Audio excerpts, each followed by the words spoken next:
Hi. இப்போ வந்து sine theta இல்லைனா சைன் என் தீட்டா இல்லைனா என் ஆல்ஃபா எப்படினாலும் இருக்கட்டும். இப்படி இருந்துச்சு அப்படின்னா இதனுடைய கிராஃபை நம்ம பார்த்தோம் அப்படின்னா இப்போ எண்ணுக்கு பதிலாக 2 போடுவோம், அந்த மாதிரி இருக்கும். தீட்டா வந்து 0, 30, 60, 45 அப்படி நம்பராக தான் இருக்கும். உதாரணத்துக்கு நான் இப்போ தீட்டாவுக்கு பதிலாக பைன்னு எடுத்துக்கிட்டேன் அப்படின்னு பார்த்தீங்கன்னா என்பை வேல்யூ எல்லாமே நம்மளுக்கு தெரியும் 0. ஸோ அதனால் n = 1ன்னு போட்டிங்கன்னா இங்கே வரும். அப்புறம் 2 எல்லாமே என்னது அப்படின்னு பார்த்தீங்கன்னா 0. அதனால் பாயிண்ட் ஃபுல்லாமே எங்கே வரும் அப்படின்னா இதில் தான் வரும். ஸோ இது வந்து சைன் என்பை. இப்போ சைன் எக்ஸ்ன்னு எடுத்துக்கிட்டோம் அப்படின்னா அதுதான் எப்படி மூவ் ஆகும்னா நம்மளுக்கு இந்த மாதிரி மூவ் ஆகிட்டு போகும். அதாவது இங்கே 0, அப்புறம் இங்கே 1, இல்லை 1, அப்புறம் இங்கே 0, அப்புறம் இங்கே -1, -1, அப்புறம் இங்கே 0, அப்புறம் இங்கே 1, அதுக்கப்புறம் இங்கே 0 அகைன், அடுத்தது இங்கே -1. இந்த மாதிரி வேரி ஆகிட்டே இருக்கும். சைன் எக்ஸுங்கிறது இது. Sine n by n theta அந்த மாதிரி சொன்னோம்னா நம்மளுக்கு இந்த மாதிரி இருக்கும். இதுதான் இது வந்து என்ன அப்படின்னா ஃபங்க்ஷன், இது வந்து சீக்வன்ஸ். ரெண்டுக்குள்ள டிஃப்ரென்ஸ் உங்களுக்கு ஓரளவு அண்டர்ஸ்டாண்ட் ஆகிருக்கும்னு நினைக்கிறேன். இப்போ பார்த்தீங்க அப்படின்னா அதான் பெரும்பாலும் என்ன பண்ணுவாங்க அப்படின்னா ஃபங்க்ஷனுக்கும் நம்ம லிமிட்டு படிச்சிருக்கோம். ஸோ ஒரு சீக்வன்ஸ் கொடுத்தாங்கன்னா எக்ஸ்போர்ட்டு கூட நம்ம லிமிட்டு கண்டுபிடிச்சிக்கலாம்.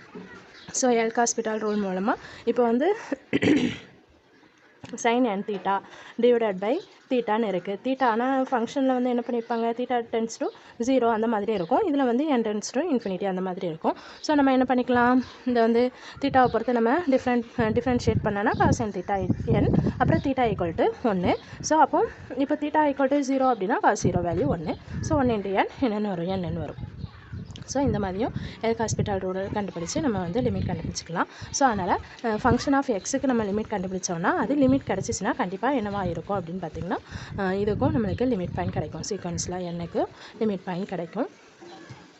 ஸோ இதுக்கு கிடச்சிச்சின்னா இதுக்கு கிடைக்கணும்னு அவசியம் இல்லை, அந்த மாதிரியும் உண்டு. அதுக்கப்புறம் இதில் வந்து நிறைய எக்ஸாம்பிள் இருக்குது. இப்போ நிறைய ப்ராப்ளம் சீரீஸ் அடுத்த டாபிக் சீரீஸ் வரும். -1n டிவைடட் பை n இப்படி ஒரு சீக்வன்ஸ் இருக்கும். இது கன்வெர்ஜ் ஆகுமா ஆகாதா அப்படிங்கிறத நீங்கள் போட்டு பாருங்கள். அப்புறம் n டிவைடட் பை n + 1, அப்புறம் n factorial divided by n⁻n, அப்புறம் n⁻1/n இந்த மாதிரி நிறைய ப்ராப்ளம் வரும். நீங்கள் இதை செஞ்சு பார்க்கலாம். இப்போ -1n டிவைடட் பை nன்னு இருக்குது. நம்ம வந்து சீக்வன்ஸுடைய டெஃபினிஷன் பார்த்தோம் அப்படின்னா மாடுலஸ் ஆஃப் an அந்த limit less than epsilon for all n greater than or equal to n. இப்போ இதுக்கு மீனிங் என்ன அப்படின்னு பார்த்தீங்கன்னா சீக்வன்ஸ் வந்து என்ன, ஃபஸ்ட் டேர்மு, செகண்ட் டேர்மு, அதாவது a1, a2, a3 அப்படியே போய்கிட்டே இருக்கும், an அப்புறம் போய்கிட்டே இருக்கும். So n greater than or equal to n ஒரு டேர்முக்கு அப்புறம் என்னவாக இருக்கும், அது ஃபுல்லாக ஒரு இன்டர்வல்குள்ளே அமையிற மாதிரி. இப்போ வந்து நரம்பில் வந்து நம்ம பாசி கொடுக்கோம் இல்லையா, பாசி வந்து சின்ன சின்ன பாசியும் இருக்குது, பெருசாகவும் இருக்குது. ஸோ நம்ம பெரிய நரம்பு நல்லா தின்னாக எடுத்துக்கிட்டோம் அப்படின்னா சின்ன பாசி உள்ளே போகாது. அப்போ சின்ன நரம்பாக எடுத்துக்கிட்டோம்னா சின்ன பாசியும் உள்ளே போகும், பெருசும் உள்ளே போகும், அளவு எப்படி இருந்தாலும் உள்ளே போகும். ஸோ அதனால் லெஸ் தென் எப்சிலான் நம்ம எவ்வளோத்துக்குள்ள சின்னதாக எப்சிலான் எடுத்தாலுமே டிஃப்ரென்ஸ் வந்து லிமிட்டு கன்வெர்ஜ் ஆகுது இல்லையா, அந்த லிமிட்டும் இதுவும் டிஃப்ரென்ஸ் வந்து என்னவாக இருக்கணும், அதுக்குள்ளே இருக்கணும், அதாவது அந்த இன்டர்வல்குள்ளே இருக்கணும். ஸோ இதான் சீக்வன்ஸுடைய டெஃபினிஷன். ஸோ நம்மளுக்கு இதில் மாடுலஸ் தான் போட போகிறோம். அதனால் அகெயின் இது வந்து என்னென்னா 1/n தான். -1n என்னவாகும், ஆட் நம்பருக்குலாம் -1ன்னு வரும், இவனுக்கு 1ன்னு வரும். ஆனால் இங்கே மாடுலஸ் தான் லெஸ் தென் எப்சிலான்னு இருக்கிறனால 1 டிவைடட் பை n தான் வரும். ஸோ அகெயின் இது வந்து என்னவாக தான் ஆகும், கன்வெர்ஜென்ட் ஆகும். அதுக்கப்புறம் இங்கே n டிவைடட் பை n + 1 இது பார்த்தீங்க அப்படின்னா டினாமினேட்டர் வேல்யூ என்னவாக இருக்குது, அதை விட அதிகமாக இருக்குது. ஸோ இது கன்வெர்ஜ் ஆகும்.